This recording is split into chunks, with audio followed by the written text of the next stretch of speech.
Assalamualaikum warahmatullahi wabarakatuh. Alhamdulillahirabbil alamin wa bihi nasta'in ala umri dunya waddin.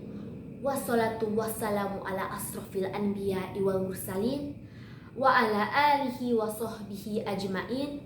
Amma ba'du.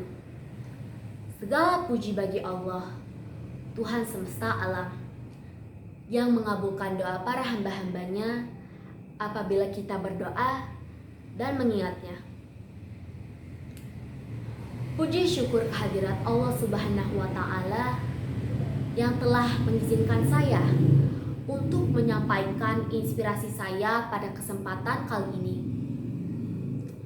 Sholawat serta salam tak lupa saya junjungkan kepada Nabi besar Muhammad Sallallahu Alaihi Wasallam, yang telah membimbing umatnya dari zaman kegelapan menuju zaman yang terang benderang seperti sekarang.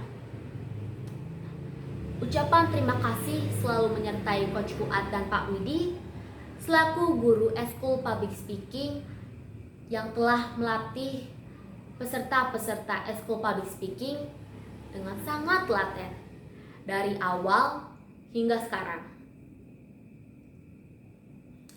Sebelumnya, perkenalkan dulu, aku Altum Ros Jahroni, biasa dipanggil Ros, dan pada kesempatan kali ini, aku mau bagiin suatu inspirasi yang bisa bermanfaat untuk teman-teman semua, terutama ya, buat teman-teman yang lagi nyari yang lagi pengen memperbaiki teknik belajar teman-teman.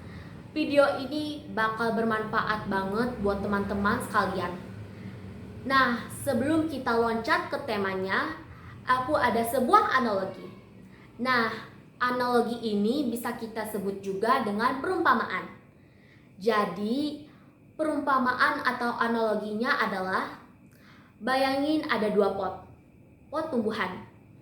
Pot yang pertama akan kita kasih nama pot A, dan pot yang kedua akan kita kasih nama pot B.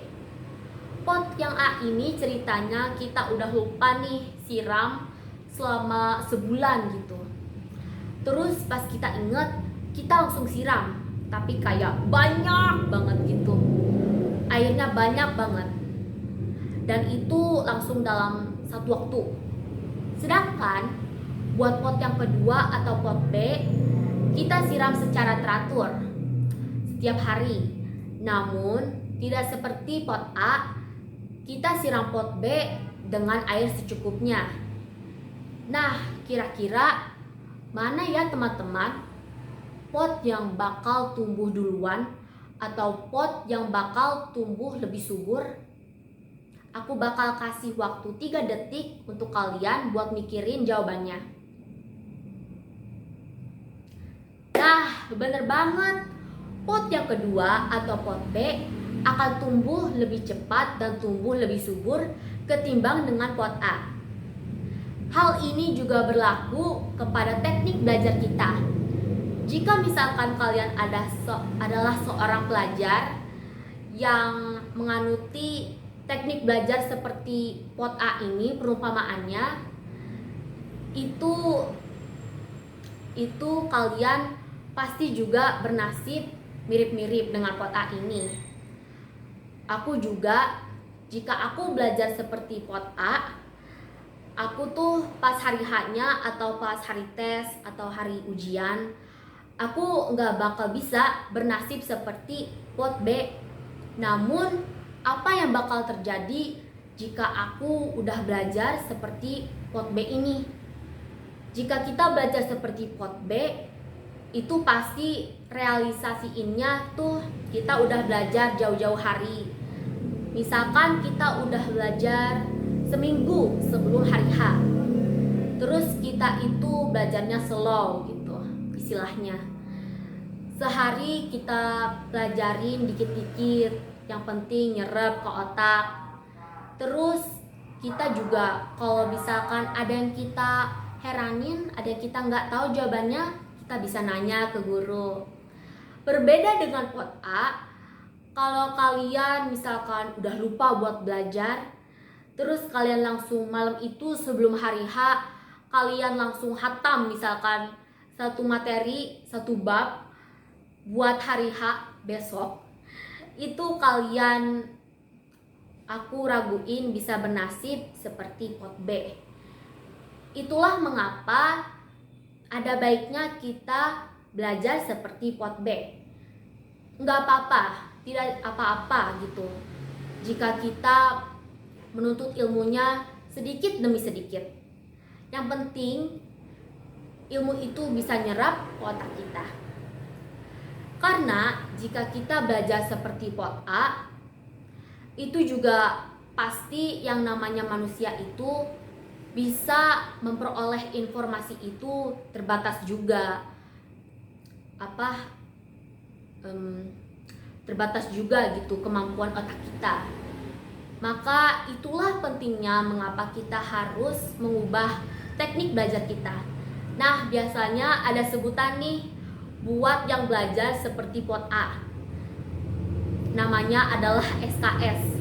Buat kalian yang nggak tahu, SKS ini kepanjangannya sendiri adalah Sistem Kebut Semalam. Cerita-cerita sedikit, aku tuh waktu itu pernah pas masih duduk di bangku kelas 4. Waktu itu aku pakai teknik belajar ini, SKS. Jadi sebelum hari H, sebelum hari ulangan, ini di malam sebelum hari H-nya aku tuh hatam satu bab. Kenapa aku bisa baru malam itu gitu loh? Karena aku terlalu asik, sibuk sendiri gitu dengan dunia aku sendiri. Dan aku nyesel banget gitu, nyesek gitu, aduh. Kayak pasti selalu tertanam gitu sebuah pikiran, sebuah mindset kayak why couldn't I do better gitu.